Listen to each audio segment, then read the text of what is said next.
Üdvözlök mindenkit! Július 12-e van, 2016.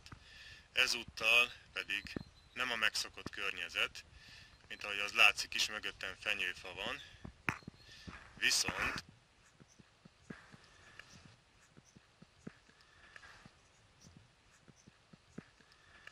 akkor igazán egzotikus a háttér, ugyanis Horvátországban vagyunk, az Északi Velebit Nemzeti Parkban.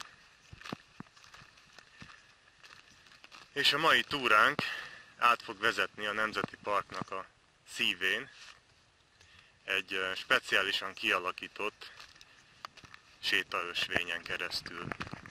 A térképe teljesen nem fog ráférni erre a kicsi vázlatra itt. Most ugye itt vagyunk, a Zavizan nevű helyen, és innen fogunk ezen a műúton elgyalogolni egészen idáig. Ez igazából nem sok, tehát ez összesen egy ilyen maximum fél órás gyalogtúra, és itt kezdődik ez a, hát most Stáza, mindegy, el lehet itt olvasni, Premuzsicki vagy valami ilyesminek ejtik, és ez még itt lent folytatódna egészen hosszan, és ezt fogjuk bejárni. A mai túra tehát sajnos nem körtúra, inkább tortúra. Igazából nem, tehát ez egy nagyon-nagyon szép út lesz, majd önök is meglátják. Jelen pillanatban itt a parkolóban 1526 méter magasan vagyunk, úgyhogy el lehet képzelni, hogy a környező sziklás hegyek azok azért nem kicsik. Tehát ilyen 1600, sőt majdnem 1700 méter magas csúcsok sorakoznak itt egymás mellett, csak itt látótávolságon belül. Az útnak ezen az első részén, ami igazából egy ilyen makadám műút, nem is nagyon akartam filmezni semmit, mert ezt viszonylag ingerszegénynek tartom, de ez persze csak ilyen itteni viszonylatban érvényes, mert azért lenyűgöző a látkép. Egyéb újdonság még pedig, hogy, mint az itt látszik is, új hátizsákom van, és rendesen meg van pakolva vízzel, ugyanis ez a túra, ez egy igen száraz vidéken vezet keresztül, tehát sehol semmilyen forrás nincs, és felszíni vízfolyás sem.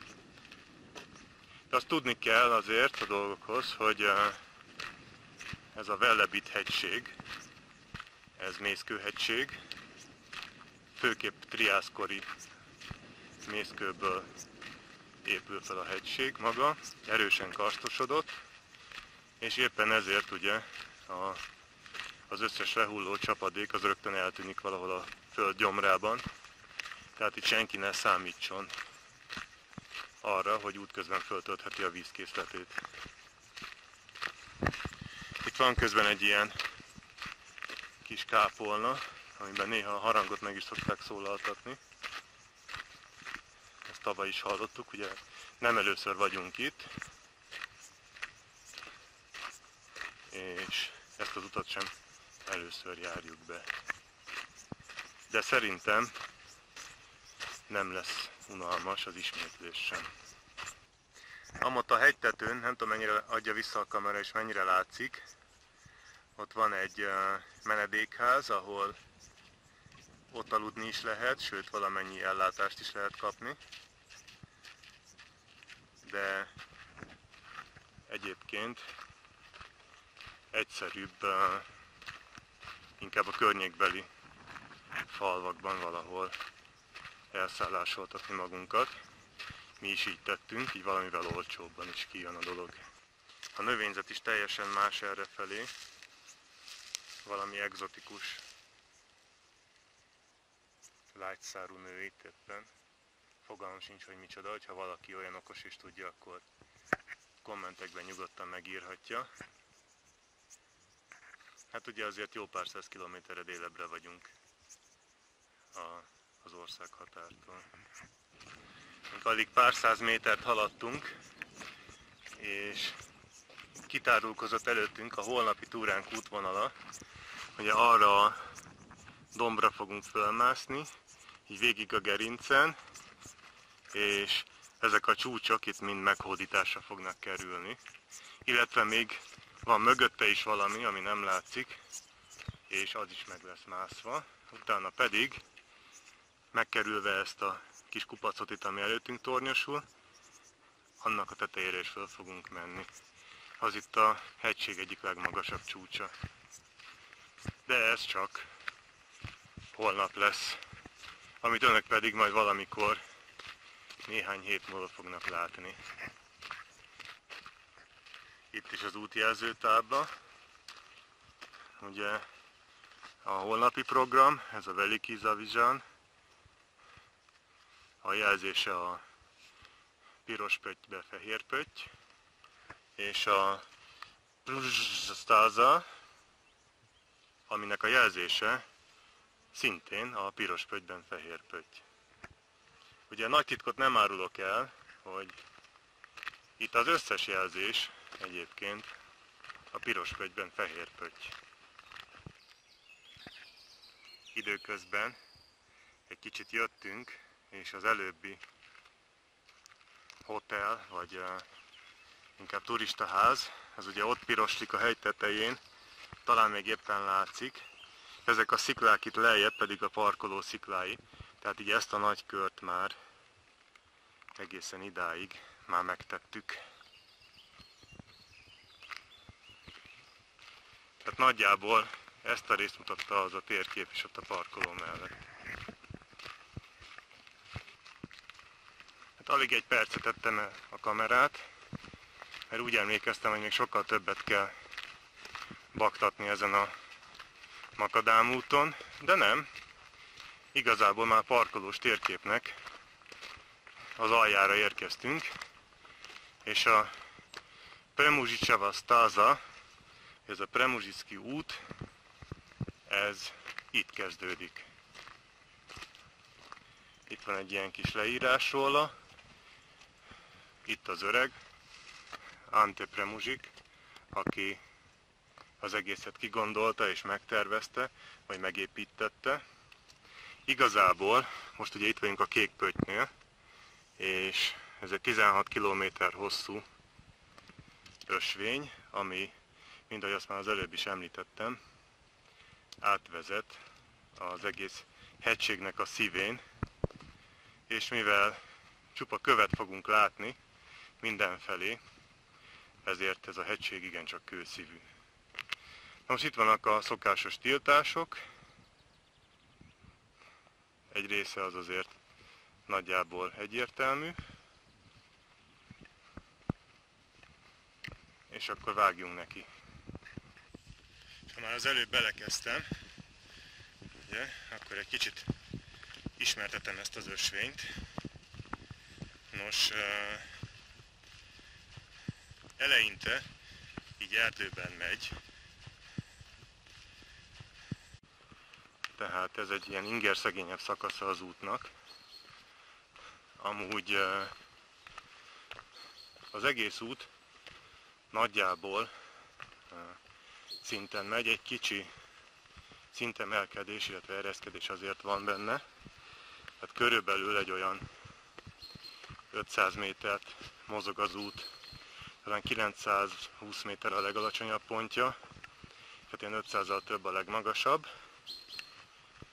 de nagyjából úgy igyekeztek megépíteni, egyéb iránt 1930-ra lett kész, tehát a 20. század elején, hogy ne legyen különösebb kaptató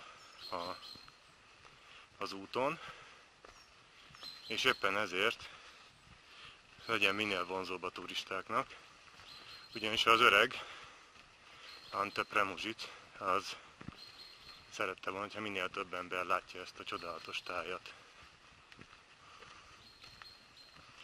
És hát, ahogy kiérünk majd az erdőből, meglátjuk, hogy tényleg ez egy egyedülálló látványosság. És bár ugye azt mondtam, hogy ingerszegény, azért az ingerszegény szakasz is így értendő, hogy ilyen, hát ez egy olyan jó 50 méteres sziklafal, amit mellettünk tornyosul, illetve az út túloldala pedig, hát ha nem is szakadék, de azért igen meredek, és az út pedig ilyen zegzugosan kanyarog így a sziklák között. Ugye a jelzés az továbbra is a piros pöttyön fehér, ami egyéb iránt egész Horvátországban minden turistaútnak a jelzése. Tehát hogyha valahol megtaláljuk, akkor nem biztos még, hogy nem tévedtünk el, csak annyi az egész, hogy jelzett turistaúton vagyunk. Itt viszont azért ezt nehéz eltéveszteni, tehát ez az egyedüli járható ösvény a hegység belsejében. És ezért is van az sajnos, hogy itt nagyon nehéz körutat csinálni, ugyanis ez a karstvidék ilyen borzasztóan szét van szabdalva, ilyen szakadékszerű völgyekkel, tehát nagyon nehéz alternatív utakat találni, valamint ez ugye nemzeti park és fokozottan védett terület, így nagyon kevés az erdészeti út. Tehát kevés az alternatíva az utakat illetően. Na most, amit még eddig nem mondtam, itt látszik jól, itt a sziklafalon, hogy azért ez mesterséges építmény. Illetve itt is, hogy ez építve volt ez az ösvény.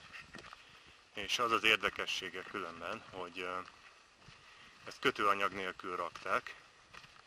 Tehát a sziklákat úgy válogatták össze, vagy úgy faragták meg itt helyben, hogy pontosan egymásba illeszkedjenek, és ilyen legószerűen ki van rakva az ösvény oldala.